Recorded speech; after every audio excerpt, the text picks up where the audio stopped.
வணக்கம் ஜெகே. வணக்கம்ண்ணே. உங்களுக்கும் எல்லோரோட நேயர்களுக்கும். நான் இந்த தொடர்ந்து பிரச்சாரத்தின் நடுவுல இந்த நேர்காணலுக்கு வந்ததுக்கு மிக்க நன்றி ஜெகே. நல்லது. பொதுவா பிரச்சாரத்தோட உத்தின்னு சொல்லுவாங்க. மக்களுடைய திட்ட நலப்பணிகள், கட்சி அறிவித்த திட்டப்பணிகள் குறித்து தான் பேசணும்னு சொல்லுவாங்க. இப்ப பொதுவாக வந்து நீங்க ஒரு 4, 5 இடங்களுக்கு போயிருக்கீங்க. எப்படி இருக்கு அந்த பிரச்சாரம்? தமிழகம் முழுவதும் திமுக தலைமையிலான மதசார்பற்ற முற்போக்கு கூட்டணிக்கு வெற்றி வாய்ப்பு மிக பிரகாசமா இருக்கு. தமிழக முதல்வர் திரு முத்துவேல் கருணாநிதி ஸ்டாலின் அவர்கள் அறிவித்திருக்கக்கூடிய அத்தனை திட்டங்களும் ஒவ்வொரு இல்லங்கள் தோறும் சென்றடைந்திருக்கு. மாணவர்கள் மத்தியில, மாணவிகள் மத்தியில, பெண்கள் மத்தியில, தொழிலதிபர்கள் மத்தியில, வளரும் இளம் தலைமுறையர் மத்தியில, இப்படி அனைத்து தரப்பினருக்கும் சென்றடைந்திருக்கிறது. அதனால பிரச்சாரம் ரொம்ப எளிமையா இருக்கு.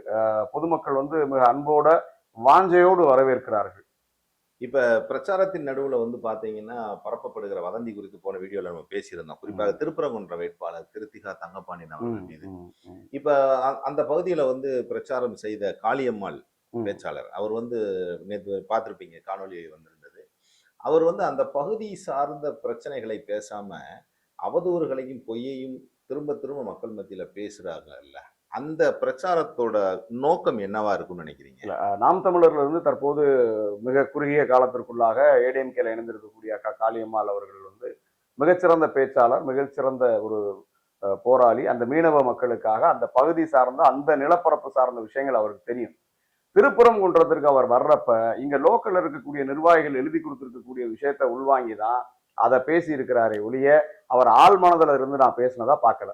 பட் இங்க திருப்பரங்குன்றத்துல லோக்கல்ல இருக்கக்கூடிய நிர்வாகிகள் கடந்த 5 ஆண்டு சிட்டிங் எம்எல்ஏவா இருக்கக்கூடியவர், அதற்கு முன்பு பாத்தீங்கன்னா வடக்கு தொகுதியில ஜெயித்திருக்கக்கூடியவர், ஒரு முறை மக்களவை உறுப்பினரா எம்பியா இருந்திருக்கக்கூடியவர். இப்படி தொடர்ச்சியாக மதுரையில அதிமுகவின் முகமாகவும் மாவட்ட செயலாளராகவும் உயர் பதவிகளில் கோலோச்சக்கூடியவர்.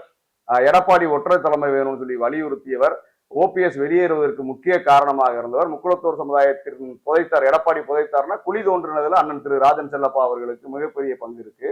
இப்பேற்பட்டவர் கடந்த 5 ஆண்டுகளில் இந்த தொகுதிக்கு செய்திருக்கக்கூடிய நன்மைகளை சொல்லி வாக்கு கேட்காமல் எதிரணியில் இருக்கக்கூடிய வேட்பாளர்கள் மீது அவதூறும் பொய்யும் புரட்டும் பேசி வாக்கு சேகரிக்க முயற்சி பண்றப்ப அவருடைய தோல்வி பயம் தெரியுதா இல்லையா? நான் 5 ஆண்டுகள் இருந்திருக்கிறேன், இந்தந்த நலத்திட்டங்கள் நான் செய்திருக்கிறேன், இனி நான் வரும்பொழுது இந்தந்த நலத்திட்டங்களை செய்வதற்காக காத்திருக்கிறேன்னு பேசுறதுதான் ஒரு மக்களுக்கான அரசியலாக, மக்கள் அரசியலாக அது இருக்கும். அதை விட்டுட்டு நம்ம எதுவுமே பண்ணல, எதிரணியினர் மீது அவதூறு பரப்புறாங்க. என்ன பேசியிருக்காங்க காளியம்மாள்? வேட்பாளர் திரு கிருத்திகா தங்கபாண்டியன் மீது கொலை முயற்சி வழக்குகள் உள்ளிட்ட வழக்குகள் அவங்க மேல இருக்கு அப்படின்னு இருக்காங்க. அக்கா காளியம்மாளுக்கு தெரியாதது இல்ல, போராட்ட களத்தில் நிற்கக்கூடிய அத்தனை பேர் மீதும் வழக்குகள் பதிவு செய்யப்படும், பொய் வழக்குகள் கொடுக்கப்படும். பொது வாழ்க்கையில் இருப்பவர்கள் மீது, அவர்கள் மீது எதிர்கருத்து கொண்டவர்களும் கால் புணர்ச்சி கொண்டவர்களும் ஒரு பெட்டிஷன் கொடுக்குறாங்க. இன்னைக்கு என்ன நிலைமை இருக்கும்? பெட்டிஷன் நான் கொடுத்துட்டேன், என் பெட்டிஷனுக்கு சிஎஸ்ஆர் கொடுங்கன்னு கேட்பாங்க. ஒரு சிஎஸ்ஆர் போடப்பட்டு வழக்கின் தன்மை விசாரிக்கப்பட்டு அதன் பிறகு நீதிமன்றத்திற்கு போய் தண்டனைக்கு உள்ளாக்கினா மட்டும்தான் அந்த வழக்கு முழுமை பெற்றதா அர்த்தம். ஒரு சிஎஸ்ஆர்ல இருக்கக்கூடிய சிஎஸ்ஆர் ஸ்டேஜ்ல இருக்கக்கூடிய வழக்குகளை எல்லாம் கையில வச்சுக்கிட்டு அவங்ககிட்ட அந்த வழக்கு இருக்கு, இந்த வழக்கு இருக்கு, பல்வேறு மேடைகள்ல பேசும் பொழுதே இரு தரப்பினருடைய கலவரத்தை தூண்டுற வழக்குன்னு இருக்கும், அரசு அதிகாரிகளை பணி செய்ய விடாமல் தடுத்தல்ங்கிறது இருக்கும். நம்ம போய் அவரை கையை பிடிச்சிட்டு பணி செய்ய விடாமல் தடுக்கிறோமா என்ன? இல்ல 2 பிரிவினருக்கு கம்பெடுத்து கொடுக்குறோமா என்ன? இது போன்ற வழக்குகள் எல்லாம் அரசியல் பொது வாழ்விலே வரும் பொழுது வருவது இயல்பு, அது தவிர்க்க முடியாது. ஆனால் அதற்காக நீதிமன்றம் இருக்கிறது, நீதிமன்றத்தை நாடுவார்கள், அவர்கள் நிவாரணம் பெறுவார்கள். திரு தங்கபாண்டி அவர்கள் மீது ஒரு குற்றச்சாட்டை வச்சு பேசியிருக்காங்க. அது ரொம்ப பர்சனல் விஷயம், நம்ம அதிகமா அதுல போக வேண்டிய விருது. அவங்க குடும்ப பிரச்சனைன்னு சொல்றாங்க. குடும்ப பிரச்சனை அப்படிங்கிறது ஒரு புறம் இருக்கட்டும், அந்த கொடுக்கப்பட்ட வழக்குல தன்னை குற்றமற்றவர் என்று சொல்லி நிரூபித்து அந்த விடுதலை ஆகியிருக்கிறார். ஒரு விடுதலையான வழக்குகளை வச்சுக்கிட்டு அந்த குற்றம் சாட்டப்பட்டவர் அந்த வழக்கு இருக்குன்னு சொல்றாங்க. அந்த பொதுவாகவே திரு தங்கபாண்டி அவர்கள் மீது பேசப்படக்கூடிய அந்த வழக்கு என்பது சில குடும்ப சூழ்நிலைகளால், அதனாலதான் நம்ம ரொம்ப விரிவா சொல்றாங்க, சில குடும்ப சூழலால் அது பதிவு செய்யப்பட்ட பொய் வழக்கு என்பது நீதிமன்றத்தின் மூலமாக நிரூபிக்கப்பட்டு விடுதலை ஆகியிருக்கிறார். சோ அது விடுதலையான பிறகும் கூட இன்றைக்கு பொது வழியிலே அவர்களை பற்றி அவர் சொல்லுவதற்கான செயல் திட்டங்கள் அல்லது திரு தங்கபாண்டி பற்றி அவர்களோ திரு கிருத்திகா பற்றியோ அங்க பேசுவதற்கான வார்த்தைகள் இல்லை, அல்லது பேசுவதற்கான கருத்துகள் இல்லை என்கின்ற சூழலிலே திட்டமிட்டு பரப்பப்படுகின்ற அவதூறாகவே இதை பார்க்க வேண்டியிருக்கிறது. தமிழக மக்களுக்கும் திருப்பரங்குன்றம் தொகுதி வாழ் வாக்காளர் பெருமக்களுக்கும் நான் இதன் மூலமாக தெளிவுபடுத்திக் கொள்ள விரும்புவது ஒன்றுதான், இந்த தேர்தலிலே திராவிட முன்னேற்ற கழகம் திருப்பரங்குன்றத்தில் மாபெரும் வாக்கு வித்தியாசத்திலே வெற்றி பெற செய்ய வேண்டும். அதை தகர்ப்பதற்காக அவர்கள் இல்லாததையும் பொல்லாதையும் பொய் குற்றச்சாட்டை சுமத்துகிறார்கள். உங்கள் பகுதியிலே வாக்கு சேகரிக்கக்கூடிய வரக்கூடிய அனைத்திந்திய அண்ணா திராவிட முன்னேற்ற கழகத்தின் வேட்பாளர் அண்ணன் ராஜன் செல்லப்பாவிடம் எதிர்க்கட்சியினரை பேசுகின்ற குற்றச்சாட்டுகளை நிறுத்துங்கள். கடந்த 5 ஆண்டுகளில் எங்கள் ஊருக்கு என்ன செய்திருக்கிறீர்கள் என்ற கேள்வியை திருப்பரங்குன்றத்தில் இருக்க ஒவ்வொருத்தரும் கேட்க வேணும். திருமதி கிருத்தியா தங்கபாண்டியனை பற்றி சொல்ல வேண்டும் என்றால் ஏற்கனவே சொன்னேன், ஒரு கொரோனா பேரிடர் காலத்துல மக்களுக்கான பெரும் உதவிகரமாக முன்கண பணியாளராக நின்று பணியாற்றினான்னு சொன்னேன். பெண்கள் தன்னுடைய வாழ்க்கையிலே மேம்பெற வேண்டும், பெண்கள் சுயசார்போடு வாழ வேண்டும், பெண்கள் மற்றவர்களை சார்ந்து இருக்கக்கூடாது, தொழில் முனைவோராக மாற வேண்டும் என்பதற்காக ஏறத்தாழ 70,000 80,000 பெண்களுக்கு இலவச ஓட்டுநர் பயிற்சி கொடுத்து ஒரு பைசா கூட வாங்காம அவங்களுக்கான ஓட்டுநர் உரிமமும் பெற்று கொடுத்திருக்காங்க. சோ இப்படி பெண்கள் அது திருப்பரங்குன்றம் தொகுதி மட்டும் இல்ல, அதுல யாராவது ஒருத்தன் கம்பு சுத்த வருவான், 80,000 பேர் திருப்பரங்குன்றத்துல கொடுத்தாங்க. அவர்கள் செய்திருக்கிறார்கள். மதுரை பகுதியை சார்ந்தவர்களாக இருக்கலாம், திருமங்கலத்தை சார்ந்தவர்களாக இருக்கலாம். பெண்கள் சுயசார்போடு முன்னேற வேண்டும், தன் மாவட்டத்தில் இருக்கக்கூடிய பெண்கள் சுய முன்னேற்றம் அடைய வேண்டும் என்கின்ற காரணத்தினால் 80,000 பேருக்கு எந்தவித பிரதிபலனும் இல்லாமல் அவர்களுக்கு ஓட்டுநர் உரிமம் பெற்றுக் கொடுத்து அவர்களை கைதேர்ந்த ஒரு ஓட்டுநர்களாக உருவாக்கி இருக்கிறார்கள். இப்படி அவர்களிடத்துல சொல்லுவதற்கு என்ன சாதனை இருக்கிறது? அந்தந்த சமூகம் சார்ந்த இடங்களிலே தனியார்களால் அவர்களால் நடத்தப்படக்கூடிய நிறுவனங்கள், உதாரணத்துக்கு யூபிஎஸ்சி, கவர்மெண்ட் எக்ஸாம் எழுதுற ட்ரைனிங் சென்டர், சின்ன சின்ன ஒரு சமூக குழுக்கள் சமூக அமைப்புகள் வச்சு நடத்தக்கூடியது, அது போக இருக்கக்கூடிய சமூக சார்ந்து இருக்கக்கூடிய விழாக்கள் நடத்தக்கூடியவர்கள் என அத்தனை குழுக்களுக்குமே தங்களுடைய பங்களிப்பை கொடுத்திருக்கிறார்கள். அந்த பகுதியிலே இன்னும் மாணவர்கள் திறம்பட மேம்பட படித்து முன்னேற வேண்டும் என்பதற்காக எங்கெல்லாம் உதவி கேட்டு அவர்களை நாடி இருக்கிறார்களோ அங்கெல்லாம் அவர்கள் உதவிக்கரம் நீட்டி இருக்கிறார்கள். இன்னொன்னு சொல்றேன், காலம் காலமாக அண்ணன் ராஜன் செல்லப்பான இன்னைக்குதான் அரசியல் வந்திருக்கிறாரா? திரு எம்ஜிஆர் அவர்கள் காலத்திலிருந்து அம்மையார் ஜெயலலிதா அவர்கள் காலத்திலிருந்து ஒரு மூத்த அரசியல்வாதி ஒரு பண்பட்ட நோக்கத்தோடு வாக்கு சேகரிக்க வேண்டுமே தவிர எதிரணியினர் மீது அவதூற பரப்புவது அரசியலுக்கு என்னைக்குமே சாத்தியம் இருக்காதுல்ல. நாகரிகம் இல்லைன்றீங்களா? அது நாகரிகம் இல்ல. தாங்கள் செய்திருக்கக்கூடிய நலத்திட்டங்கள், தாங்கள் செய்ய போகக்கூடிய நலத்திட்டங்களை பண்ணணும். சரி, அண்ணன் ராஜன் செல்லப்பா அவர்களிடத்துல நான் ஒரு கேள்வி கேட்கிறேன், முக்குளத்தூர் வாழ்வுரிமை கட்சியின் சார்பா கேட்கிறேன். இந்த டிஎன்டி பத்தி அவருக்கு தெரியும்ல, அவரும் அதே வகுப்பினரை சேர்ந்தவர் தானே, டிஎன்டி சாதி சான்றிதழ் வச்சிருக்கிறார்ல. திரு எடப்பாடி அவர்களிடத்துல இந்த சீர்மரபண நலச்சங்கத்தின் சார்பாகவும் இதர 68 சமுதாயம் சார்ந்த சார்பாகவும் நான் சார்ந்து இருக்கக்கூடிய முக்குளத்தூர் வாழ்வுரிமை கட்சியின் சார்பாகவும் ஏறத்தாழ குறைந்தபட்சம் நான் சொல்றது அதிக 4000-5000 போராட்டங்கள் இருக்கலாம். 2000 2500 போராட்டங்கள் தொடர்ச்சியாக செய்திருக்கிறோம். திரு எடப்பாடி பழனிசாமி அவர்கள் மதுரை வந்திருக்கின்ற பொழுதெல்லாம் அனைத்து சமூக சங்கங்களின் சார்பாக மனு கொடுத்திருக்கிறோம். அந்த டிஎன்டி ஜாதி சான்றிதழ் பெற்று தருவதற்கான முயற்சிகளிலே அண்ணன் ராஜன் செல்லப்பாவுடைய பங்களிப்பு என்ன இருக்கிறது? நம்ம புதுக்கோட்டை எம்எல்ஏ நினைக்கிறேன், அவர் கூட அந்த சீர்மரபனர் பத்தியும் அந்த டிஎன்டி ஜாதி சான்றிதழ் பத்தியும் கூட சட்டசபையில கேள்வி எழுப்பியிருந்தார்.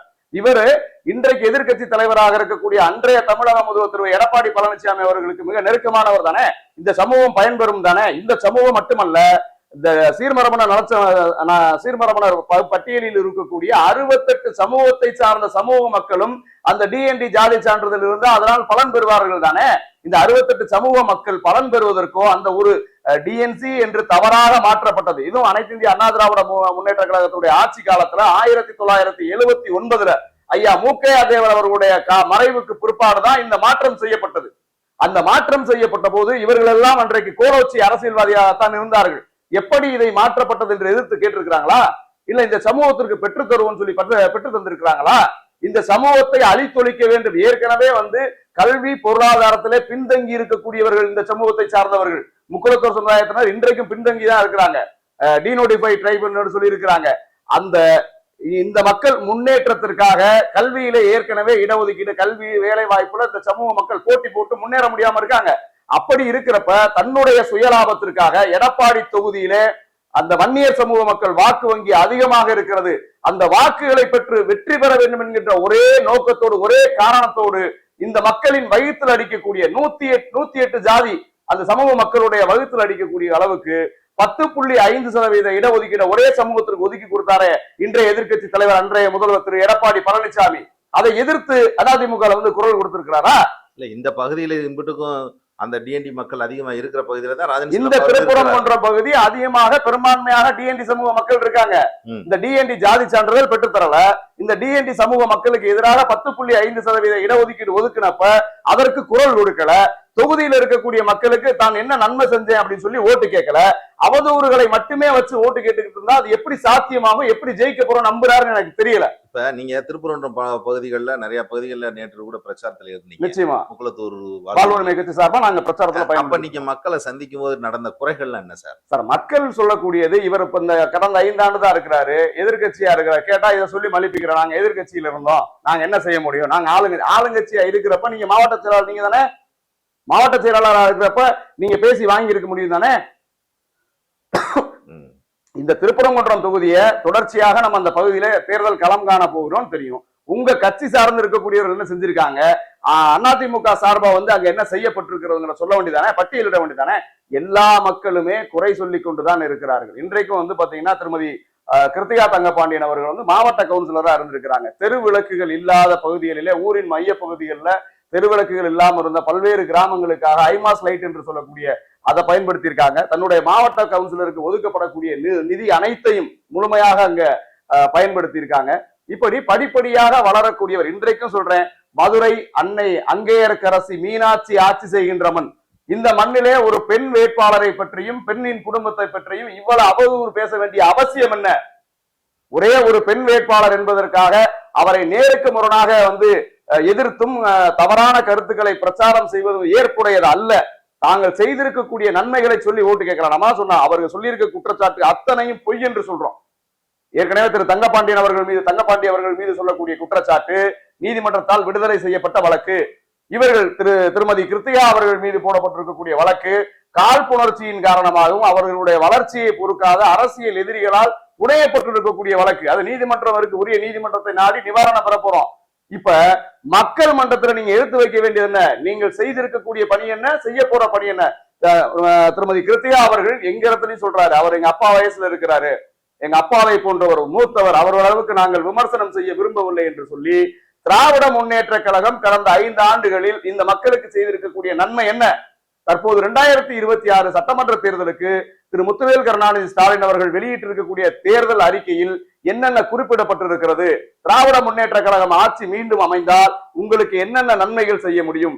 நான் சார்ந்து இருக்கக்கூடிய தொகுதிகளிலே என்னால் தனிப்பட்ட முறையில் உங்களுக்கு எவ்வாறு உதவ முடியும் என்று சொல்லி செய்திருக்கக்கூடிய நலத்திட்டங்களையும் செய்ய போற நலத்திட்டங்களையும் தன்னுடைய பங்களிப்பு எப்படி இருக்கும் என்பதை சொல்லி மிக சிறந்த முறையில வாக்கு கேட்டுக் கொண்டிருக்கிறார். திருப்பரங்குன்றம் தொகுதியிலே திருப்பம் உறுதி, உதயசூரியன் உதித்தே தீரும். வெற்றி வேட்பாளர் திருமதி கீர்த்திகா தங்கபாண்டியன் அவர்கள் சட்டமன்றத்திலே திருமதி கிருத்திகா தங்கபாண்டியனின் நான் என்கின்ற குரல் விரைவிலே ஒலிக்கும். சரி, இப்ப இந்த பிரச்சாரத்தின் போது மக்கள் மன்றத்திலே பேசும்போது சபை நாகரிகம் மேடை நாகரிகம் வேணும்னு நாம் தமிழர் மேடைகள்ல பேசின காளியம்மா இங்க வந்து இவ்வளவு விஷயங்களை எழுதி கொடுத்ததை பேசிட்டு போறாங்க இல்லையா? இந்த முரண்பாடு, இந்த கான்ஃபிளிக்ட், இதை பத்தி என்ன சார் நினைக்கிறீங்க? அதாவது ஒரு பள்ளிக்கூடத்துல அவங்க படிச்சிருக்காங்க, இப்ப மற்றொரு பள்ளிக்கு வந்திருக்காங்க. அங்க இருக்கக்கூடிய ஆசிரியர்கள் எப்படி பாடம் எடுப்பாங்களோ அப்படித்தானே இந்த மாணவர் இருப்பாரு. ஏற்கனவே இருந்த பள்ளியில ஒரு மாதிரியான பாடம் இருந்திருக்கும்.